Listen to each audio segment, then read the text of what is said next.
नमस्कार साथियों, आप देख रहे हैं पिछले 2 दिन से असम पुलिस क्या क्या हथकंडे अपना रही है। असम पुलिस तो नहीं अपना रही, असम के मुख्यमंत्री और शायद देश के गृह मंत्री क्या क्या हथकंडे अपना रहे हैं। दिल्ली में मेरे फ्लैट पे 100 पुलिस वाले, छोटे से फ्लैट 100 पुलिस वाले गए। मैं नहीं था, कोई नहीं था हमारे परिवार का, लेकिन वहां जाकर उन्होंने मेरी छोटी बहन जो कोविड में नहीं रही, उसकी यादगार एक पुराना फोन था, वो उठा के ले गए। एक ऐसा लैपटॉप जो मैं कभी यूज नहीं करता, वो ले गए। एक आईपैड जो मैंने अभी इस्तेमाल करना नहीं शुरू किया, वो ले गए।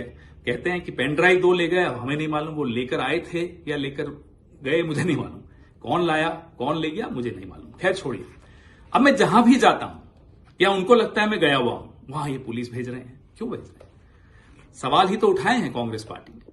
आप कांग्रेस पार्टी को चुप क्यों करवाना चाहते हैं? मुझे चुप क्यों करवाना चाहते हैं? सवाल पूछे हैं, जवाब दीजिए। हम कहते हैं साहब ये कागज और ये जानकारी आई है, इसकी जांच कीजिए। क्या ये गलत कहते हैं हम? आप जवाब देने की जगह सबको गाली दे रहे हैं, पुलिस छोड़ रहे हो, आप डराने की कोशिश कर रहे हो। आपको लगता है हम डर जाएंगे? आपकी आदत डराने की हो सकती है शर्मा जी, हमारी आदत डरने की नहीं है। कारण बता देते हैं क्यों। मेवाड़ का हूं, कांग्रेसी हूं, राहुल गांधी का सिपाही हूं। अब कैसे डरूंगा? तो डरूंगा तो नहीं, लेकिन हां, क्योंकि मुझे बोलते रहना है, क्योंकि मुझे सवाल पूछते रहना है, मैं आपकी पुलिस को जरूर अवॉइड कर रहा हूं। लेकिन आगे भी सुन लीजिए।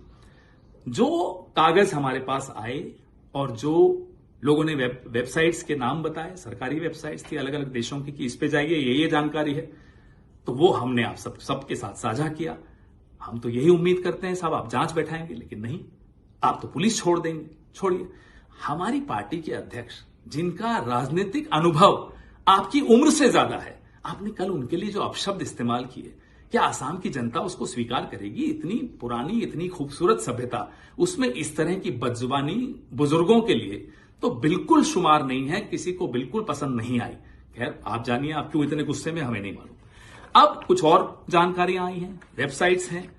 वेबसाइट स्टेट ऑफ व्योमिंग की है। सवाल आपकी आईटी सेल ने उठाया कि साहब कंपनी रजिस्टर करो, उसी दिन की है, कल की तारीख है, परसों की तारीख है। तो मैं बता दूं, ये तारीख इसलिए 6 तारीख की आई है, 6 अप्रैल की, क्योंकि as on request dated non disclosure agreement revoked. तो जब नॉन डिस्क्लोजर एग्रीमेंट रिवोक हो जाती है, जितनी भी जानकारी प्राइवेट थी वो पब्लिक हो जाती है, वो तारीख उसकी होती है।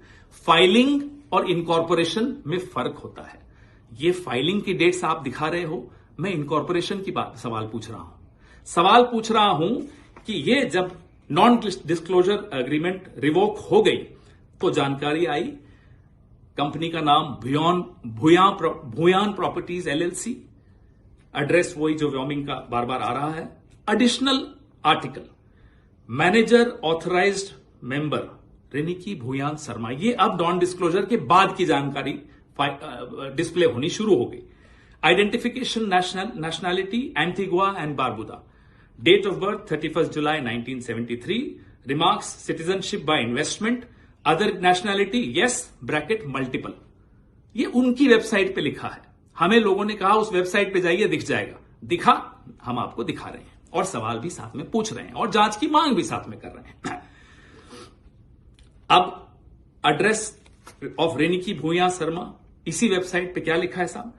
Care of Bhuya properties limited LLC company है व्योमिंग में, उसमें उनका एड्रेस दिया हुआ है Riniki Bhuyan Sharma, Bhuyan properties limited, 96A Plashet grove, London, England, E6 1AB।